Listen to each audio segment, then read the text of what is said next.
Testing 1, 2, 3 for live stream.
Very well, very well. So you should be all set here. Okay. Right now we're on these slides, but the moment that the president comes up to introduce you, I'll change it over to yours. Okay. And the remote is just forward and back. Okay. All right. I mean, I can take it out of presenter view if you prefer Sorry, do the what? full screen. So if you prefer full screen rather than presenter view, I can take it out of. Actually, you might as well give me the full screen. Yeah. What? Oh, that's the next slide coming up. Okay. Yeah, that's the.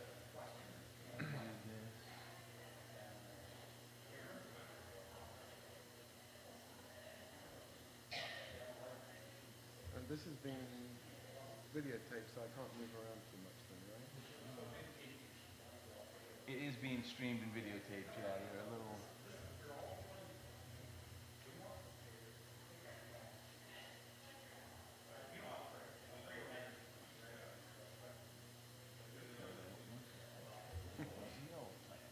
Don't worry if it's, Well, yeah, I know, but I'd like to. It should work.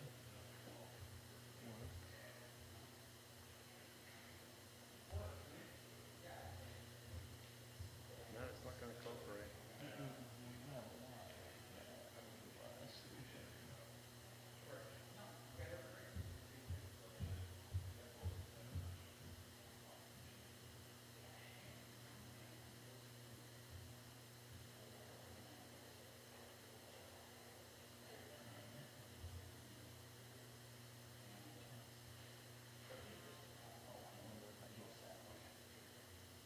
Normally I just hit slideshow and go from the beginning. Yep. But, And that's what it wants to do, but it just wants to give us this view for some reason, even though I'm. okay. But if we look. Okay.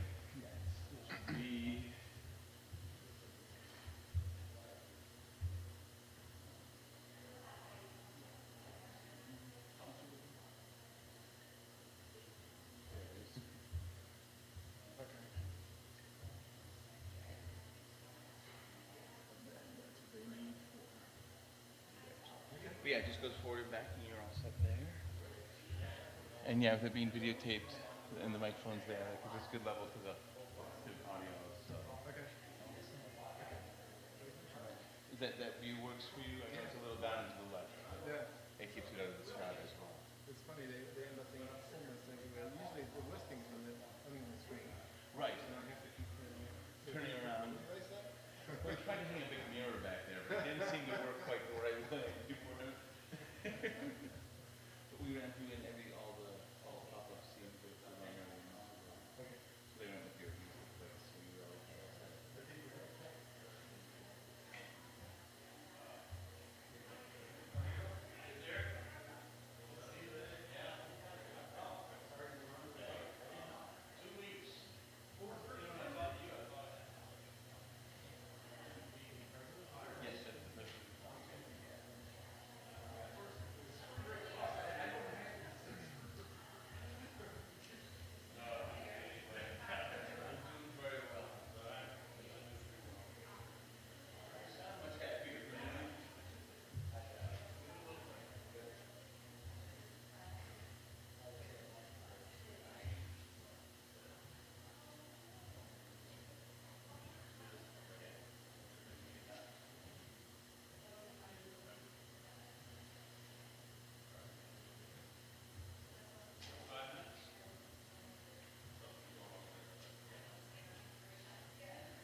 Good afternoon, ladies and gentlemen.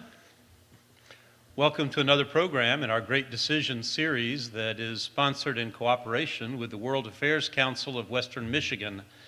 I want to just remind everyone that in addition to those who are present in the room, we're also welcoming viewers who are joining us online from other campuses. And as we move into our question time today, we'll not only take questions from the audience in this room, but we'll also have questions that are sent to us by text message from those who are joining us in remote locations.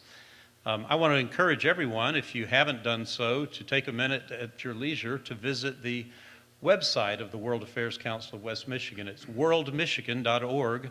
The World Affairs Council here was founded in 1949 and offers a wide array of programming and good information for all of us who are interested in global issues.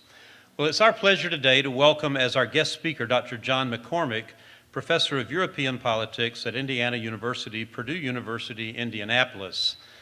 You know, today's topic really couldn't be much more timely. It was just this weekend, on Saturday, that the European Union marked the 60th anniversary of its founding treaty, and the same day, French presidential candidate Le Pen told her supporters at a rally, the European Union will die because the people don't want it anymore.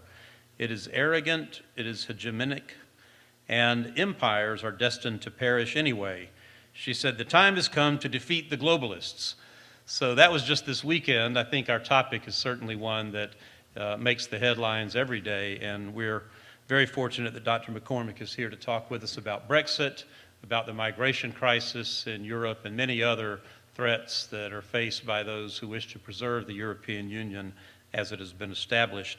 Dr. McCormick was educated at Rhodes University in South Africa, was just telling me that he was raised in Kenya. A bit of a global citizen, we agreed, after I learned more about his background and his own journeys. He also was educated at University College London and at Indiana University. His academic interests focus on the European Union, comparative politics, and transatlantic relations. He's been a visiting professor at the Universities of Exeter and Sussex in Britain and at the College of Europe in Belgium. He is the author of 12 books and multiple book chapters and journal articles, and his 7 textbooks have been published in 24 editions in 7 languages. Please welcome me in joining John McCormick. I should say, join me in welcoming John McCormick, even better. That's right. Thanks for being with us. Sure. Well, thank you for that introduction. It's very good to be here. I understand this is your first day back from spring break. So this is an introduction to the rest of the semester. So I hope you have lots of energy. Obviously going to talk about the future of the European Union, which is uncertain, to say the least. I've been studying the European Union for a long time, and this is the sort of thing I've become used to lately. It's rather depressing. This is just 3 books I pulled at random off the internet. And you can see generally the sort of things we're talking about here: the end of the euro, Europe's last chance, and crisis in the Eurozone. This has unfortunately become fairly typical of the tenor of the conversation about where the European Union is and where it's headed. And then my favorite cover from The Economist, I don't know if you can see that clearly up there. This is from a few years ago. If you're familiar with the movie Apocalypse Now, this was a play on that, Acropolis Now, with Angela Merkel saying, the horror, the horror. And unfortunately, this is the sort of conversations that the people are having about the EU. So first of all, let me talk about the story to this point. The EU, in one form or another, has been around since the early 1950s. It began as the European Coal and Steel Community, which was a very modest attempt to try and encourage European cooperation after the war by trying to bring together the coal and steel industries. Only 6 countries actually joined. Then in 1958, this expanded to the European Economic Community, which was an attempt to try and build a common European marketplace. The same 6 countries joined. That was West Germany, France, Italy, Belgium, the Netherlands, and Luxembourg. Those were the founder countries. In the 1970s and 1980s, more countries joined. In 1992, this whole entity changed into a thing called the European Union.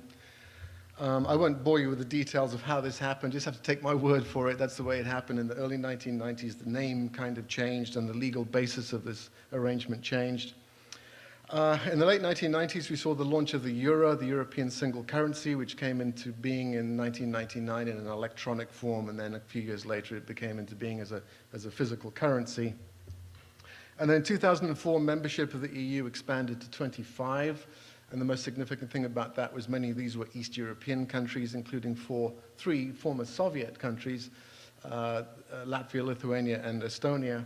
And then the most recent country to join was in 2013 was Croatia. So the EU is now up to 28 member states. So that's what, 40 years of history in 45 seconds. So there are several countries that are lined up, would like to become members of the EU. They're called candidate countries, which means they've been accepted in principle for membership, but the negotiations are taking place on the terms of that membership. So Albania, Macedonia, Montenegro, Serbia, and the most troubling of all, Turkey, which has been trying to get into the EU for a long time, and really the way things are going in Turkey at the moment, there's less and less chance of that happening. So this is a map of the EU as it stands now, 28 member states. Several would like to be member states, and then several European countries that you see there which are not in the EU. So Norway, for example, Switzerland is now the hole in the donut, completely surrounded by the EU. And then Ukraine, which has been talking about the possibility of EU membership, but that's a much more of a long shot arrangement. Just some numbers here to compare the European Union with the United States. In terms of population, the EU is just over 500 million people, so significantly more than is the population of the United States, but living in an area about half the size of the United States. So if you've been to Europe, you'll know that it's a very small and crowded part of the world. In terms of gross domestic product, the economies of the EU 28 added up are about the same as that of the United States. So these are the two big economic powers in the world. And in terms of their share of world trade, the European Union is a trade superpower. It is the major trading bloc in the world, bigger than China, bigger than the United States. And that's really its major global significance, is as a trading power. In terms of what the European Union is, it's a natural question to ask, what is the EU? The answer is, well, it depends. There is no easy answer to the question of what the European Union is. It's more than a standard international organization. So if you look at how the United Nations works, the EU membership of it involves a much greater commitment to each other and to the terms of the club than is the case with the United Nations. So they have common institutions which look like government institutions but are not.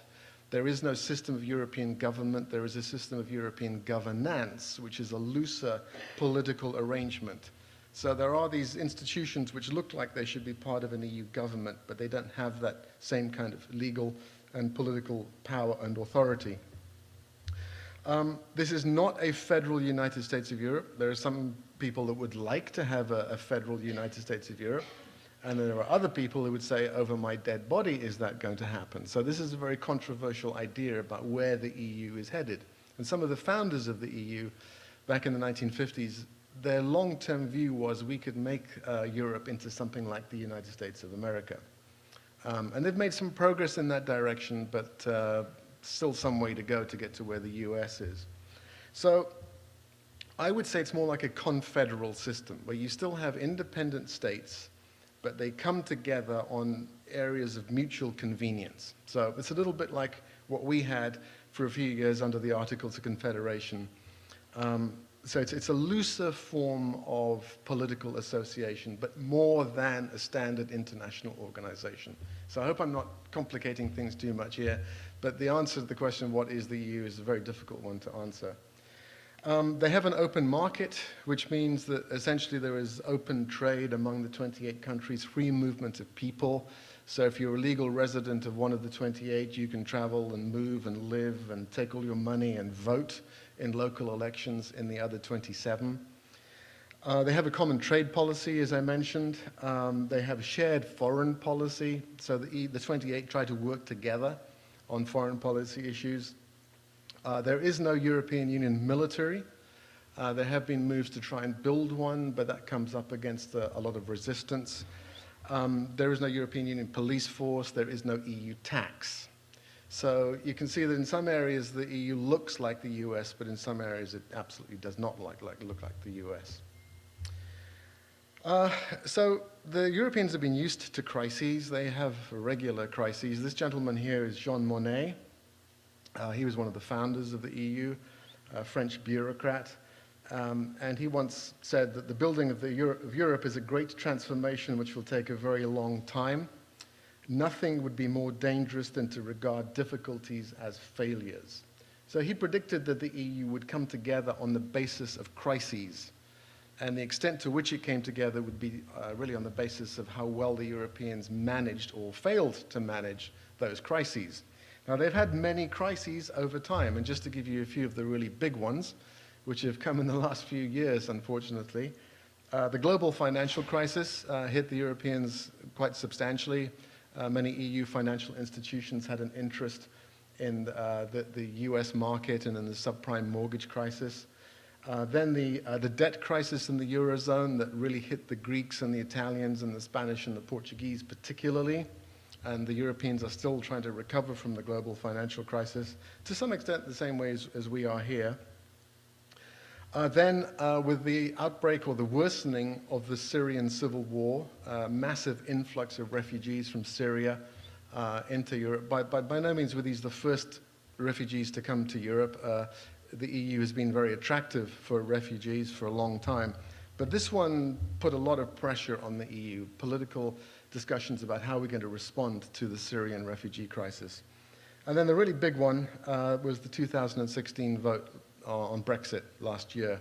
And I should just tell you that I was talking to some folks earlier, I'm still very, very, very upset about this. So I will try and cover this in as objective a fashion as I possibly can, but I am so mad about this vote. I'm disappointed, I'm angry, I'm fed up, I'm disbelieving. I just can't believe that the British would make such a bad decision as they did last June. So I'll explain why I think this is a bad decision in due course. So at least you know where I'm coming from. Okay, I'm not being in the slightest bit objective about this. I hope you understand my position is absolutely clear. A bad idea. Over time, in spite of the many things that the EU has achieved in terms of building the single market and cooperating on policy and developing a body of European Union law that functions alongside national law, there's been doubts about whether the EU is actually a good idea. So there's been this resistance that has grown up over time. And it particularly began to harden in the early 1990s when a new treaty was signed that led to the EEC, the European Economic Community, becoming the European Union. And for a lot of people in the EU, this meant too much of a bringing together of the countries and too much of a threat to the national sovereignty of individual countries. And so you sort of see this rise of what's called Euroscepticism. There are many shades of opinion within Euroscepticism. So there are some Europeans that would like their country out of the EU altogether. There are some that think that the EU is a good idea but needs to be reformed in various fashions. So there's lots of different views and opinions about what Euroscepticism means. But it is essentially resistance to what the EU has been doing over time. It overlaps with a number of things. Concerns about immigration, just the same as the kinds of things that we've had in this country. Concerns about globalization, to the extent that people really understand what globalization is and what impact it's having on their own lives. And then a reaction to the continuance of the political elite and professional politicians. So a lot of the people that don't like the EU like to think of the EU as representing many of these things. And in practical terms, you know, opening up borders obviously is going to increase immigration flows. So that's a fairly clear effect of the single market.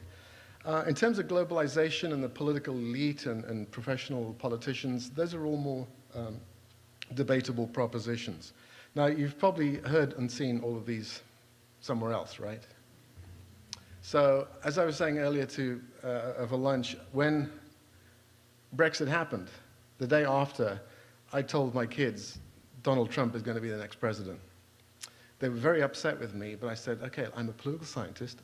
I know what I'm talking about. The reason why Donald Trump is going to be the next president is for the same kind of reasons that people voted for Brexit. All of these concerns about globalization, elitism, immigration, and those kinds of things. 2 points to bear in mind in the case of the European circumstance, however, that make it slightly different and are important in terms of understanding how Europeans think about the EU. I don't know how clearly you can see that graph there. There is a survey research organization in the EU called Eurobarometer, and they have two big continent-wide survey research exercises every year. And what this one here shows, I can't actually see it. This is about levels of understanding. I'm sorry, I should turn around and look at it there. How much do people actually understand the EU? So they're asking people, okay, you've got all these opinions about the EU, but how much do you actually understand the way it works? And you'll see the numbers here are not that impressive. So approximately half of the people being surveyed here admit they don't really understand how the EU works. So they may have opinions about it and how awful it is and all these terrible things it's doing to them, but when it comes down to it, they don't really understand how it works. So that's the first point. And then the second point is that although we've seen this resistance leading to Brexit and things like this, faith in the EU has always been slightly higher than faith in the governments of the member states. So trust in government overall is coming down. And we see that here as well. I mean, we all know about how there's been a steadily falling trust in government in the United States. So the Europeans are experiencing at the same time. But at the same time as this is happening, they've always had a little bit more faith and trust in the EU than they have in the governments of their own countries, which I think is just a revealing insight into the way that many Europeans think. So the EU, relatively speaking, is not that bad. It's not terrific. I mean, these numbers are not great, but still, the EU comes out slightly ahead. So to switch to the specific phenomenon of Brexit. So the UK joined the EU in 1973. So it was in the first wave of the first expansion of the EU from the original 6 countries, and it joined along with Denmark and Ireland. And there was always resistance within the EU, within the UK about Europe. The British think of themselves as different. They're physically isolated, historically and culturally. They think of themselves as different. You talk to the British, they will talk about going on vacation to Europe, which I just find very strange. You're in Europe, how could you go on vacation to Europe? So they don't really think of Britain as Europe. It's us and it's them. So there's always been this psychological distance between the British and the rest of the European Union. So they joined in 1973, and within 18 months, they had a referendum on whether they wanted to stay in. So this was not a good start. You join the club, and then within 18 months, you have a national referendum saying, okay, do you still want to stay in? Actually, this was not a national referendum so much as an effort by the governing party at that time to stop a squabble within the party. So the Prime Minister at that time, Harold Wilson, who was the leader of the Labour Party, felt his party was fighting so much that he said, let's put this to a national vote. Let's ask the people what they think. And so the referendum was held, and there was a significant majority in favor of staying. And so Wilson was able to go back to his party and say, okay, let's stop arguing, the people have spoken. And so that's how things worked out and things settled down. But then by the 1980s, the Labour Party, the nearest equivalent to the Socialist Party in Britain, they had settled down in their attitudes towards Europe. Now the Conservatives, the British equivalent to the Republicans, they started fighting within themselves about membership of the EU. So David Cameron, who was the last Prime Minister but one, he decided he'd had enough of fighting within the Conservative Party, so he copied Wilson. He said, let's have a national referendum, and let's put this to a vote, and let's ask people what they think. And he fully expected that he would win. And he couldn't imagine that the British people, in their wildest moments, would vote to leave the European Union.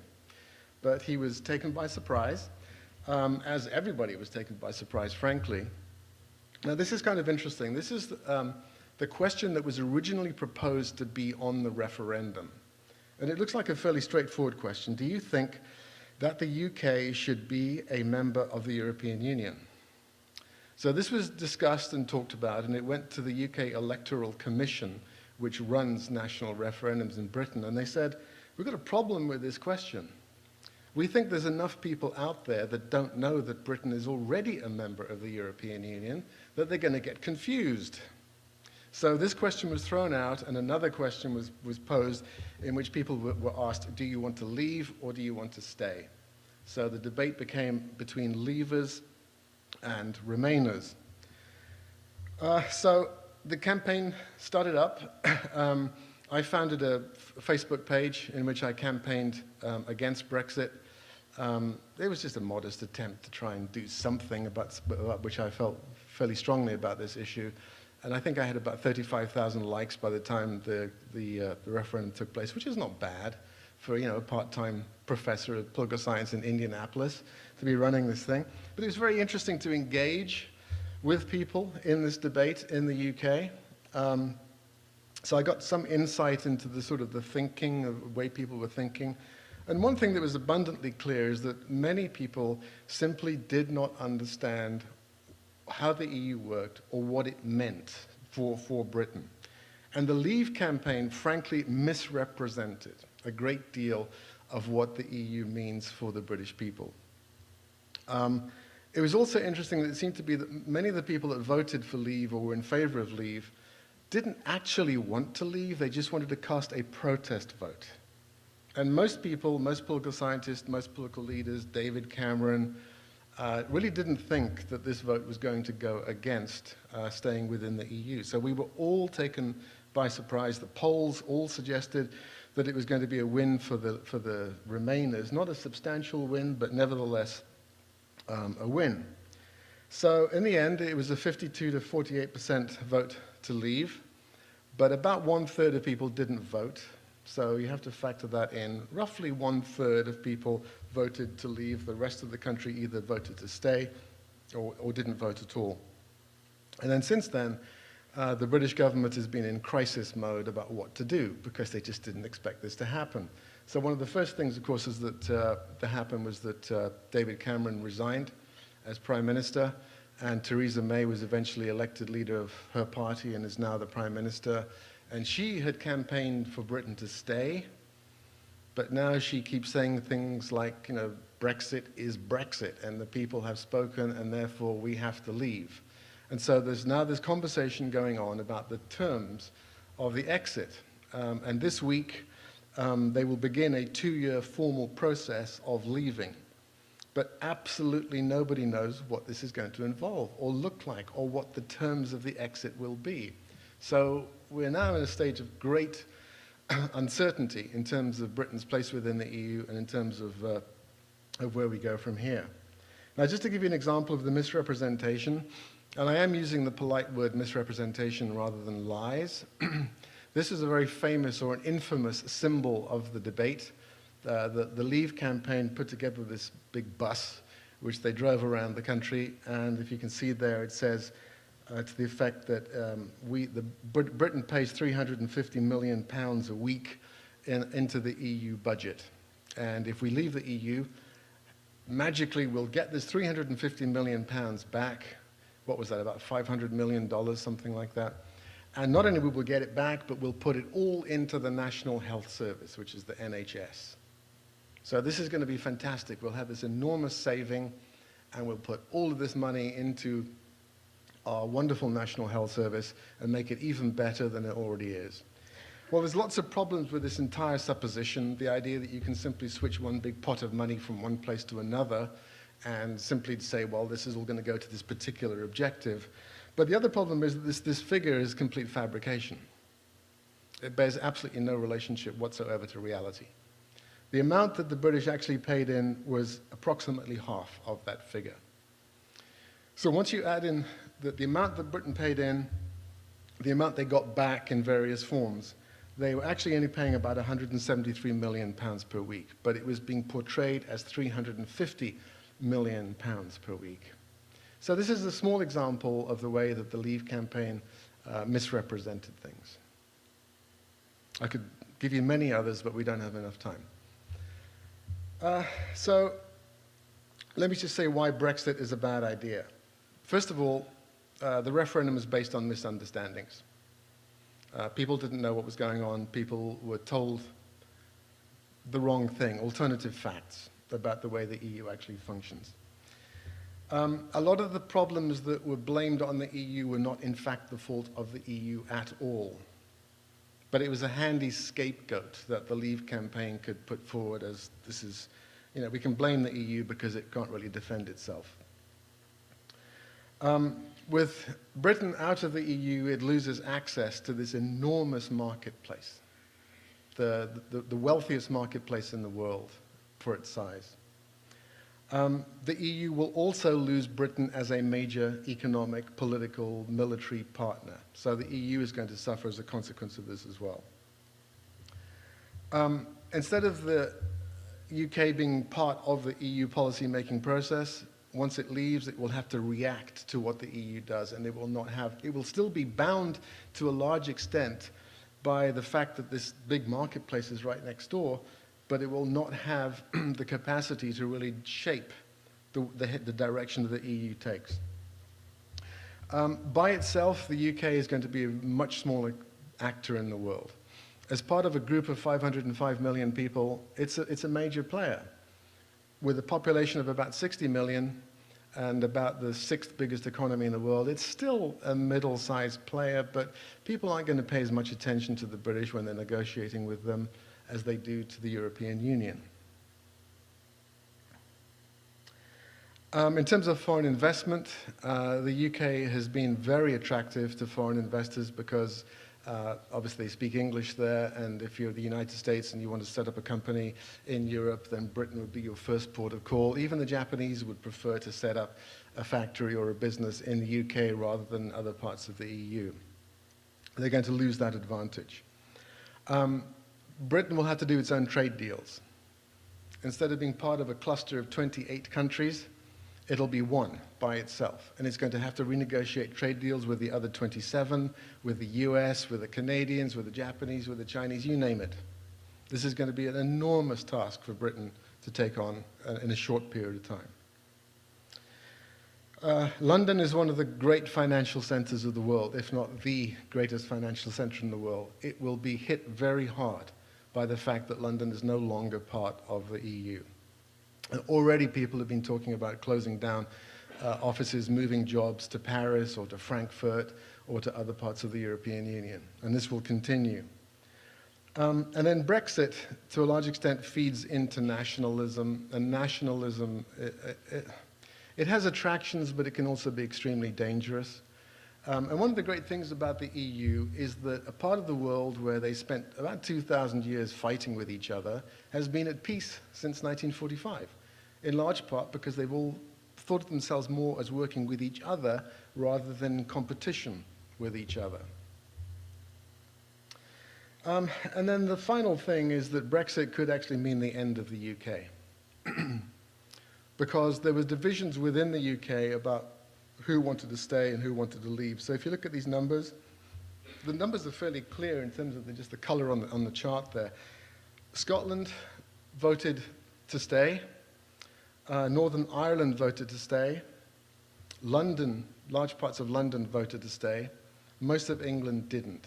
So you've got this split between England, Scotland, Northern Ireland, and even some people in Wales now are talking about the possibility of Welsh independence.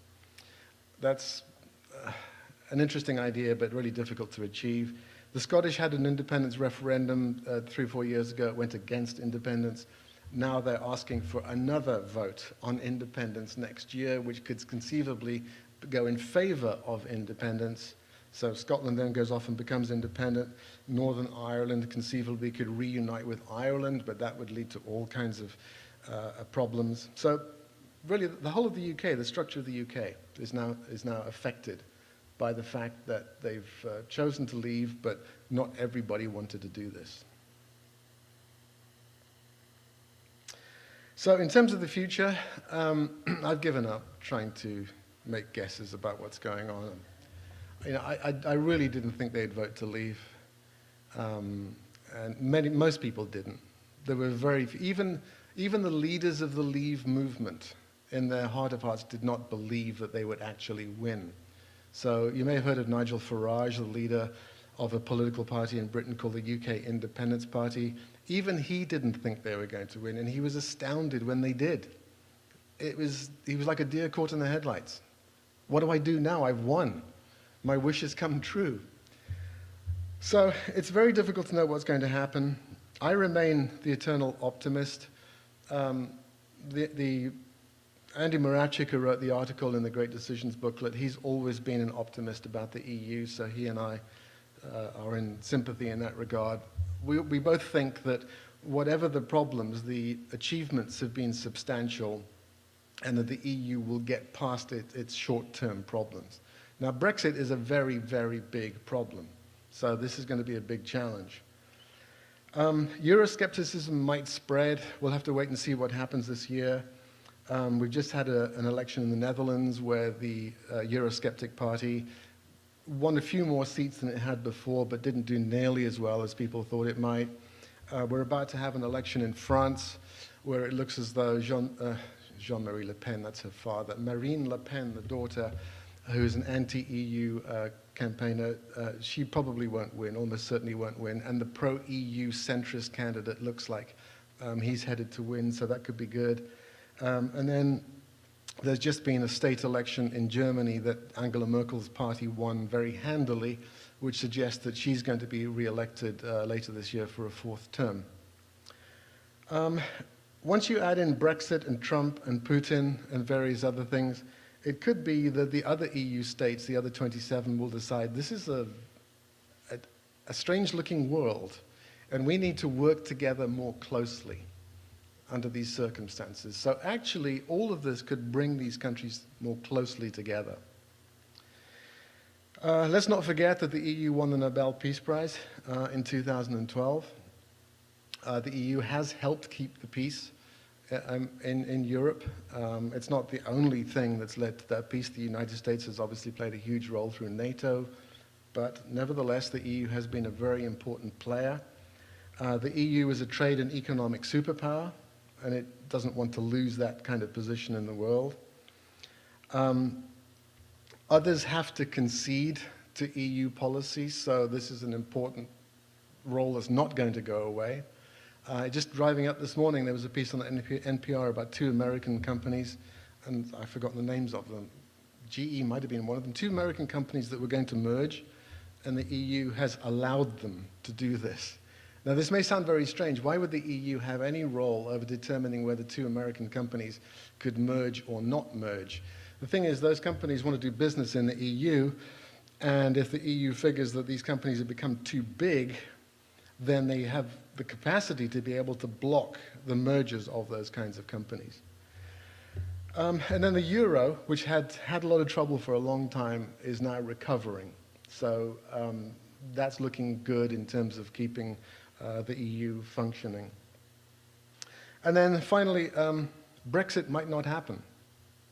So this is the last cry of the eternal optimist. I think there's a very good chance that when the details of the divorce are discussed and worked out over the next couple of years, that the British might find that the costs of leaving are just too great, and that they might actually go back on this idea. One final thought is to remember that this referendum they had last year was advisory. It was never binding. So the British government had no obligation to follow the outcome of the referendum.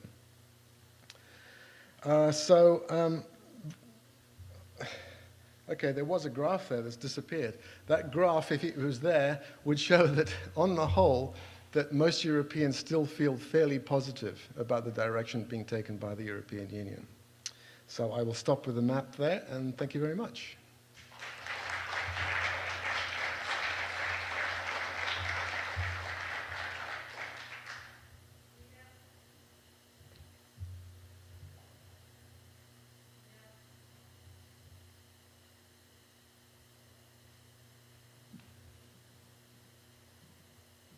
We now will open it up to questions from the audience, both live and remotely. I do have a texted question from our remote partners. You'd mentioned that there were some, in terms of Brexit, problems blamed on the European Union, but weren't necessarily the fault of the European Union. Could you maybe comment on that a little bit more clearly? It was very common among leavers to complain that the European institutions, which are based in Brussels, had become very powerful and had come up with all sorts of new laws and policies which were then imposed upon the member states. This is not actually the way things work. The major institutions in Brussels are an amalgam of the governments of the member states. These institutions have no independent power or authority. They can only do what the individual states allow them to do. And one of the other misnomers that went around during the Brexit campaign was that as many as 80% of the laws made in Britain were made as a result of European Union law. And that's not even close to the truth. There was a study done by the House of Commons Library which found that the figure was somewhere between 7 and 14%. So that's a big difference to 80%. So there were all these laws which were supposedly passed by the EU institutions, even though they were actually passed as a result of conversations among the governments of the member states, which were then seen to have been imposed by the awful Brussels upon the UK, and that just simply wasn't the way things worked. All sorts of changes in economic policy, the efforts by, there was talk that the European Union was set on removing the member states completely. So all the borders among the member states would disappear. This simply wasn't true.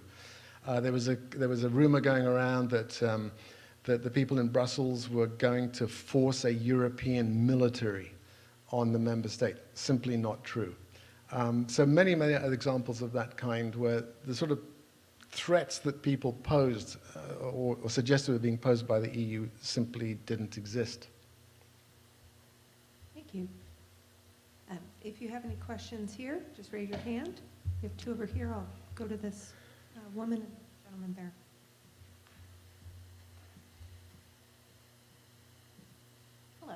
Hello. I guess one thing I was curious about is sort of internally in Britain. Has there been any regret about the vote, or is there a hardening that's happening? And I'm also kind of related, there's a huge generation gap in the vote, and I'm wondering what you think that might mean for the future of the relationship between Britain and the European Union. Yeah, no, there has been regret. There have been a number of polls which have been done since the referendum, and every single one of them has found that if the referendum was held again, that the Remain side would win. Not by necessarily a large margin, but approximately it would be switched from 52-48 leave to 52-48 stay. Polls also, well, I mean, before the referendum itself, polls found very clearly that among older people there was more support for leaving, and among younger people there was substantial support for staying, and that's been held up again since the referendum. So there's clearly an age differential. There's also an education differential, which has found that people with higher levels of education have been more in favor of staying. So obviously, younger people today are still going to become older people, and older people are not going to be there, eventually. So the balance of public opinion will change, and it is conceivable that Britain will leave, and then in a few years they'll say, "Can we join again?" If I was the other Europeans, I'd say, I don't think so. I think you made a mess the last time and you caused us nothing but difficulties, but they can't really turn them away on that basis. So yeah, I mean, as younger Europeans realize more immediately all of the benefits of the European Union, which is a little ironic given that older Europeans remember the war, or are more likely to remember the war. And therefore, they should be more aware of one of the great benefits of European integration.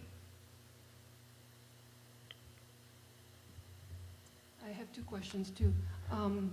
The first one was one of the main reasons people wanted to exit the EU is to have a better control of immigration, especially after Eastern European countries entered the EU and talked about the Polish plumber. And the second question was, what can the EU moving forward can do? What can it do to make sure that people understand how the EU works and the benefits of the EU? Because I think the population at large doesn't understand that. And so there is a need for more transparency and maybe better communication. So I just want to have your thoughts on that. I don't know the answer to the second one. I mean, I think the EU's done the best that it can, but it's up to the member states to try and to do a better job, perhaps, of conveying to people what the EU does and what it doesn't do, and to deal with some of these myths that seem to have been around about the EU for as long as I can remember. I mean, this charge about 80% of British laws coming from the EU, that's been around since the 1990s. It just won't go away, even though it's fundamentally not true. I don't know how you address things like that. So I guess all of us that are active in these areas try and do the best we possibly can to try and get these messages across. But if people don't want to hear what they don't want to hear, you're not going to be able to make them hear it. So if they want to portray the EU as being the source of many of their problems because it's convenient and handy, then I suppose they're going to continue to do that. In terms of immigration,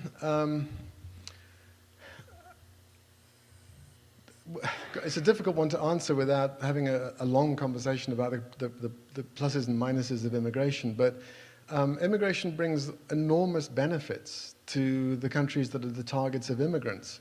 And it's particularly ironic in Europe because one of the things Europeans have been worried about for a long time is that there are fewer and fewer Europeans. Europeans are having fewer and fewer children. And back in the 1990s, early 2000s, people would be arguing, academics would be arguing that one of the great weaknesses of the EU is their demographic decline. Immigration, at the very least, offsets that demographic decline by bringing new people, new ideas, expanding the labor force, those kinds of things. Now, what's happened with Syria, that's completely different because we're talking about refugees coming in from a war. How do you deal with that? How do you spread the load of refugees among the 28 countries fairly? Concerns about international terrorism, whether justified or not, factor into that as well. And it's easy for many people to be convinced by the tabloid press in Europe that immigration and terrorism more or less go hand in hand. And one way to be safe from terrorists is to stop immigrants coming in, which of course is completely ridiculous. Because most of the terrorist incidents that we've seen in recent decades have been homegrown. People were born and raised in the country. And we have had no incidents of people coming in from outside and causing a terrorist incident of that kind. So I don't know how you get past these kinds of popular misconceptions. Very difficult.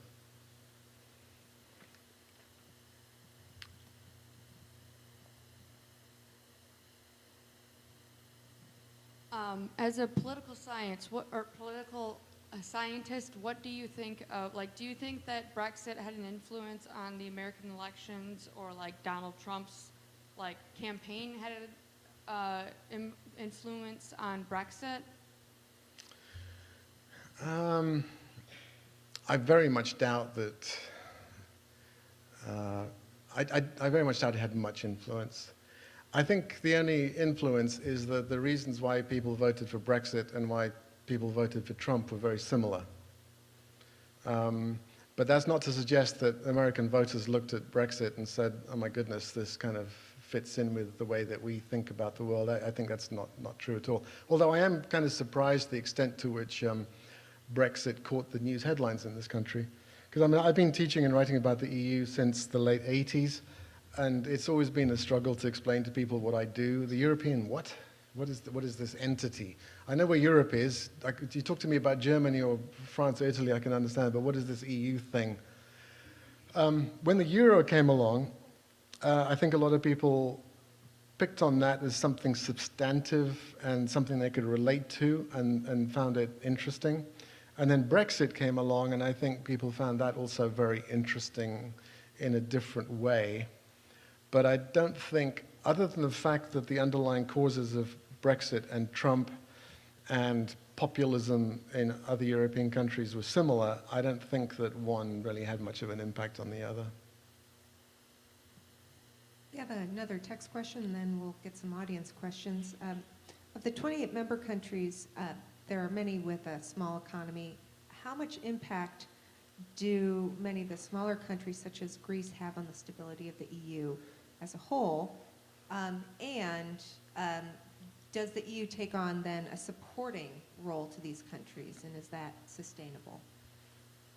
Well, actually, Greece has had an extremely effective role of instability in recent years, as we've seen.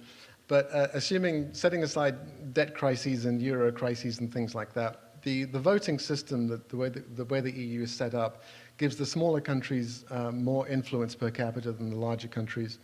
So the European Parliament, for example, which is the one directly elected institution, the number of representatives that each country gets is very approximately on the basis of the size of the population, but the big countries have votes taken away and the little countries get more votes per capita.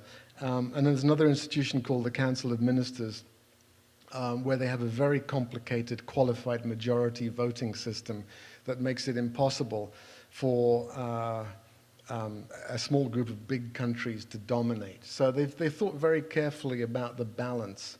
And actually, the complaints that I hear more often are that the big countries are underrepresented by the size of their population, not that the little countries are underrepresented. And the little countries have been pretty good at ganging up on the big countries. There's ways that we could reform the EU. Every set of institutions is always open to be reformed and to get better at the way it does things. But in terms of the way that the voting system is set up, I think it's actually pretty fair to the smaller countries. And then the fact that Greece had these terrible problems with its debt crisis, and it's a small country, but it affected the entire European Union, shows that the small countries can, in this case in a rather negative fashion, have a substantial influence on the rest of the EU. It's been a couple of decades in Ireland since the time of the Trouble. Now with Ireland being in the EU and Northern Ireland as part of the UK being out, will that have any impact on that rather tenuous peace that they've had? Well, that's the concern, because one of the reasons why we've had peace in Northern Ireland is essentially because there's no border between Northern Ireland and the Republic. There is a border, but you cross it and nothing happens. There's a sign that says, even if, I don't know, is there even a sign? You've been there more recently than I have. Okay. And that's kept the warring sides sort of apart from each other. So if Britain leaves, the UK leaves, Northern Ireland will have to leave as well, which means that border is going to have to be reinstituted, which means border guards, customs and immigration, and that could be a real problem. So there's been a lot of conjecture that Brexit could actually lead to a revival of the troubles in Northern Ireland.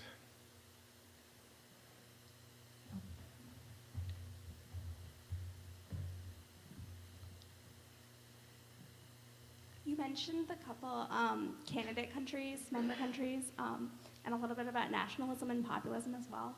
But I was wondering how you anticipated whether there'd be more members or fewer member countries in the next 5 years, and exactly how the EU candidacy process works. Well, remember I said I'm sort of given up on predicting.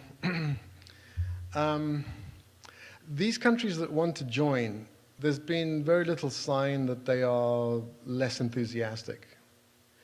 So, except in the case of Turkey, which is a very complicated issue and has become more problematic recently with trends towards authoritarianism in Turkey, those other countries, I think, realistically can join in the next few years.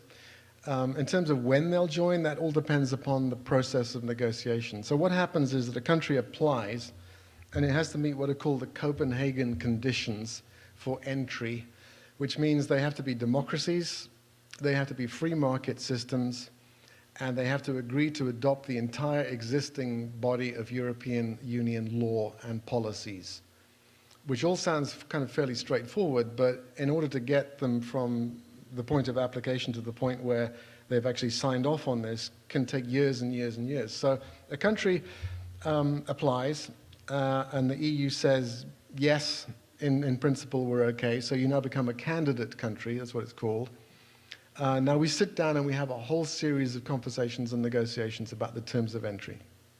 And then when the terms of entry are met, which as I said can take years and years, the applicant country then will probably have a national referendum asking the people in that country, do you in fact want to join? And so far, except in the case of Norway, every country has said yes, and then they'll join. But then all sorts of complications come along. So Iceland was an enthusiastic applicant, and then the global financial crisis hit and the Icelandic banking industry pretty much collapsed. And Iceland became much less enthusiastic about membership of the EU as a result of that. So, you know, politics, economics, all sorts of things like that factor in. But in terms of, you know, membership, Morocco applied in 1987 and the EU said no. You don't fit any of the categories that we look for, so that was the end of that. And then, you know, Turkey, is Turkey a European country? Cyprus is a member of the EU, but it's further away from most of Europe than Turkey is, so why not? The other problems with Turkey is that it's big, it's a very big population.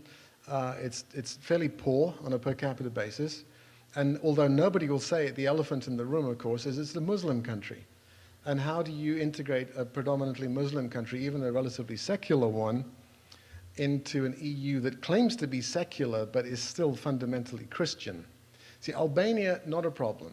It's a small country, it's Muslim, highly corrupt, so that's got to be fixed. So it's also more European. Turkey, very complicated. Sir, I just wanted to ask a question in regards to unfettered immigration. I'm originally from the Netherlands, and as I recall, it's a small country that had a homogeneous population.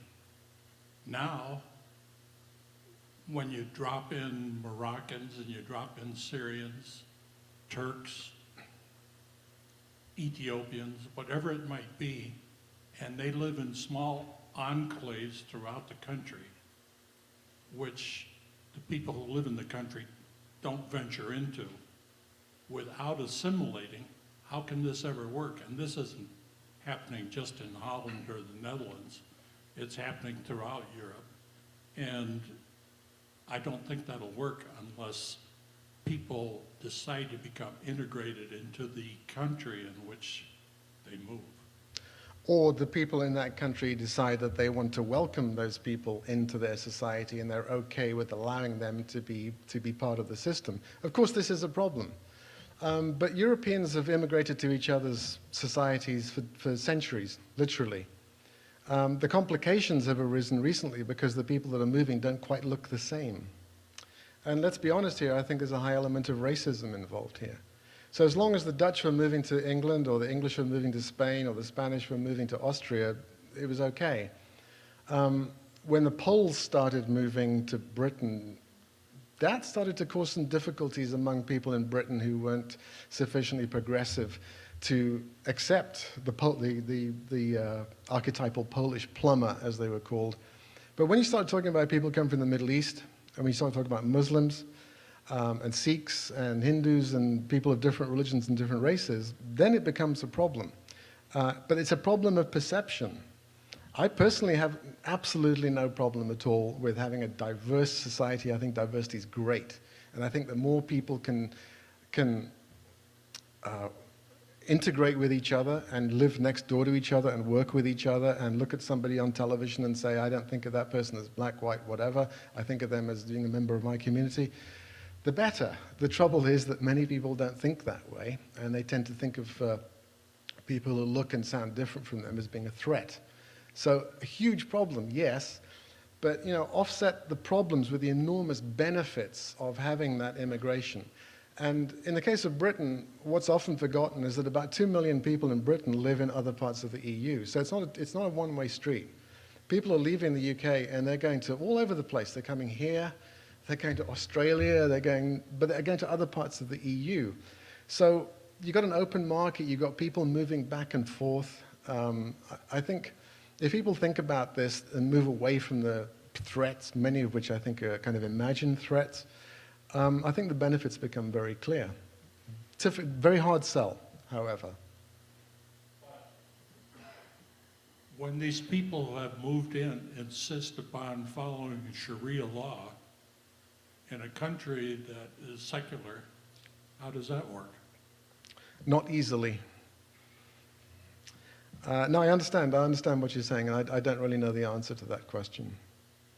But I don't think the answer is to stop them or to pick on people from particular countries for extra vetting before you allow them into the country. We have time for one last question.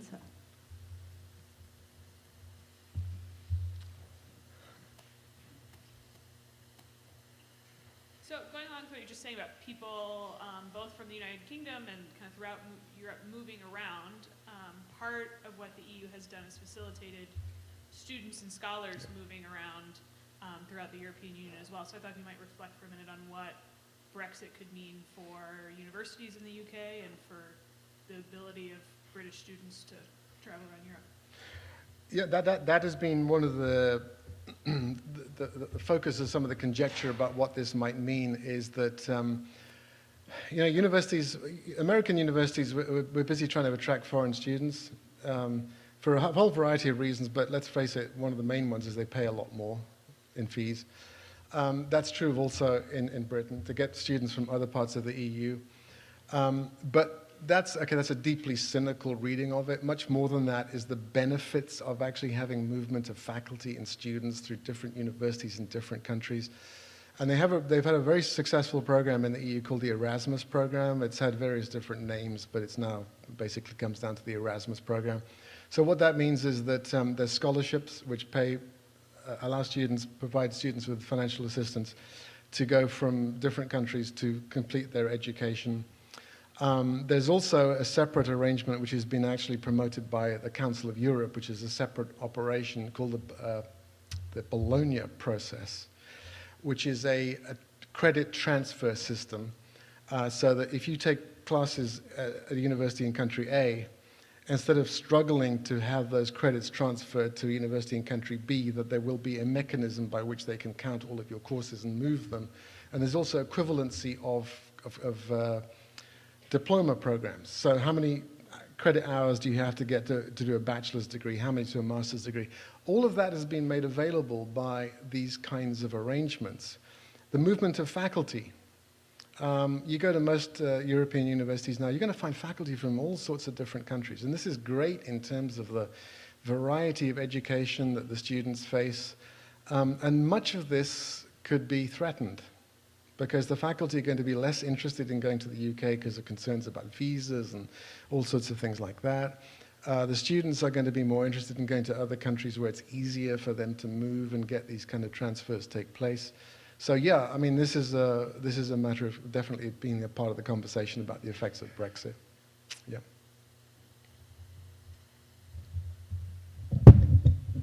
All right, well, let's thank Dr. McCormick one more time for a very helpful presentation. Thank you. Thank you. That was incredibly informative, and your own perspectives really added a lot of perspective for the rest of us as well in understanding some of these issues that most of us only see as we read the pages of our newspapers. So thank you for that. And by the way, we're back here one last time in this series next week, same time, same place, and our topic will be Saudi Arabia. So we'll see you back then. Thanks for joining us.